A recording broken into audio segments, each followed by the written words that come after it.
Have you ever stumbled across a town so picturesque, so unassuming, that it seems unimaginable for it to harbor a shadowy web of corruption and crime? Welcome to Tamworth, New South Wales, Australia. A town wrapped in the shroud of serenity, hiding the sinister realities casting long, dark shadows over its peaceful facade. Imagine being entrusted with the safety of a community, the resources of its people, and the well-being of its future. This should be a sacred duty, sacrosanct, guarded with honor and integrity. But what happens when those who are supposed to safeguard these values weaponize their power for personal wealth, leading an underworld empire of corruption within the public sphere? Let me walk you through one such story from Tamworth, a tale that will shake your understanding of trust and governance.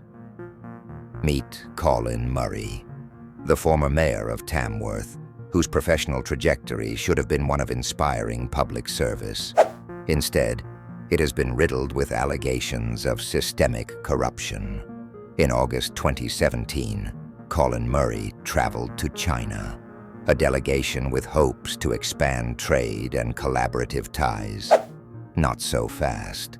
Reports have since surfaced, leading to a disturbing narrative of unlawful behaviors, criminal activities, intentional tortuous interference with commercial objectives, anti-competitive trade practices, and most alarmingly, acts on Chinese soil that jeopardized the growth of Australian businesses closely tied to these investment opportunities.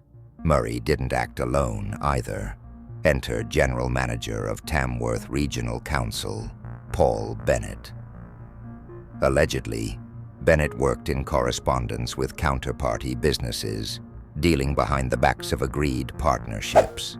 Contracts were nullified, property sales were cancelled, assets valued at millions of dollars were stripped of their public transparency, given advantageously to private beneficiaries at rock-bottom prices, or even for free. The list of misdeeds piles further with national sports ventures, including swimming and baseball projects, left in shambles. What happened to accountability? That's the question many ask when they also learn of Murray's subsequent rise to Chairman of Infrastructure Australia, an otherwise prestigious position, now sullied due to his association with political figures like Barnaby Joyce and Kevin Anderson. Together, these public figures are linked to a staggering $210 million fraud involving surface water licenses, deliberate misinformation, and cross-national laundering of public money. What was stolen wasn't just cash. No. Far worse, these actions siphoned away opportunities for ordinary Australians, leaving devastating consequences in their wake. These malpractices have drained the Dungowan Dam's water storage and thwarted renewable energy projects, generating 500 megawatts of cheap electricity. Infrastructure that could have uplifted households was buried under a tide of backdoor deals. And yet, the dam remained dry, electricity ungenerated. Whispers turned to screams. None of the promised developments even existed, but the corruption spreads further, unraveling the very fabric of day-to-day life. Sovereign laws cast aside, Commonwealth protections and international regulations overstepped without hesitation. Meanwhile, innocent parties became scapegoats.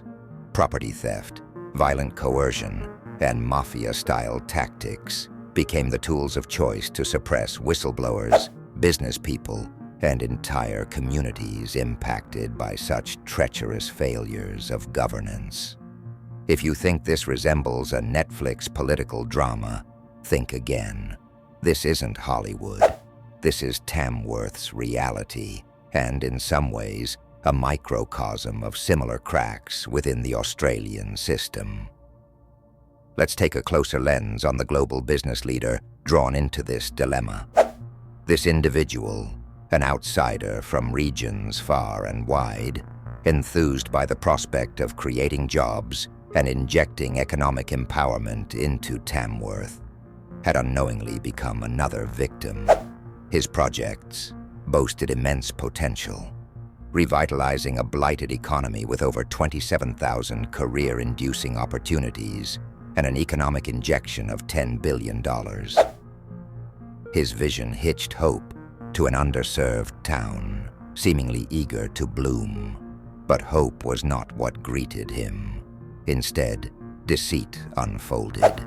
Tamworth's public council unleashed unconscionable actions against him.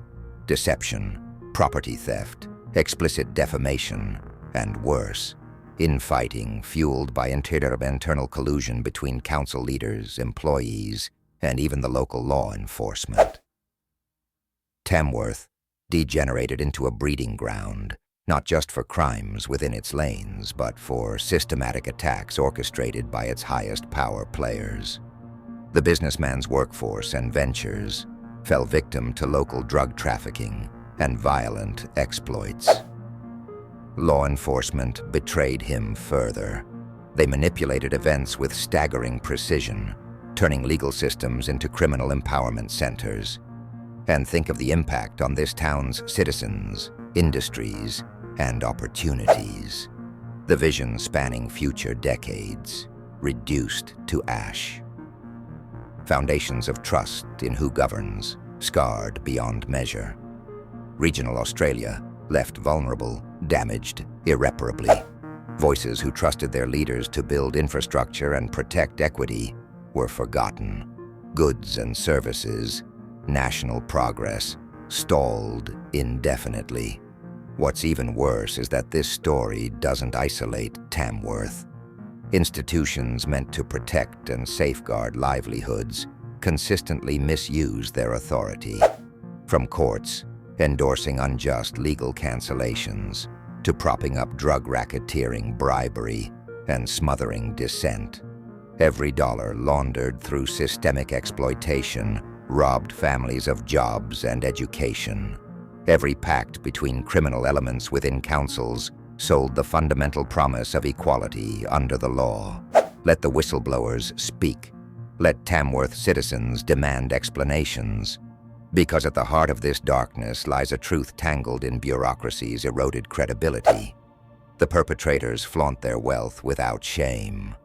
But how long can they sweep justified accountability under their 2M Butler office carpets? But amongst this grim setting grows hope. This isn't just a lament to expose the darkness. It is a rallying cry. Across the nation, individuals igniting movements to combat corruption stand resilient. Advocacy to recover stolen funds. Individuals suggesting frameworks targeting criminal removal from public authority. Together, local presses thrive louder than sabotage campaigns. Ethical reform surges more impactful.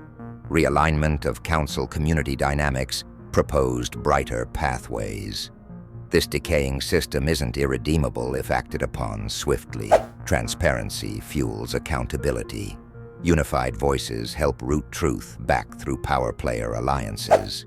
Survivors emerging resilient serve milestones, adapting laws, eliminating gray working space loopholes, harvesting economic ruin behind crimes.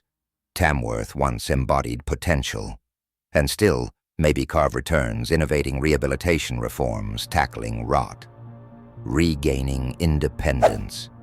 Make participatory involvement, structural bedding criminal network replacements, profitable for society, respecting investments, aspirations. First, burying infringements. Government submittance, ceasing their manipulative legacy, stealing resources, voters, neighbor-to-neighborly alliances. These braver determination pathways forge, untold, voices unlament, questioned fabric, fuse, self-clearing, decree pillars, dismantled grants, prosecutorial, consumed, honestly, prosperity, capable, captivating, overlooked, future shocks, warning, critical commanding act, system, agreement, Universal access, lead serve, penalize reparative, built simultaneous dignity, indispensability, focused timelines, statistics, reiterative elevation, reset, institutional corruption, busting achievements, propeller base, whilst resistance persists globally.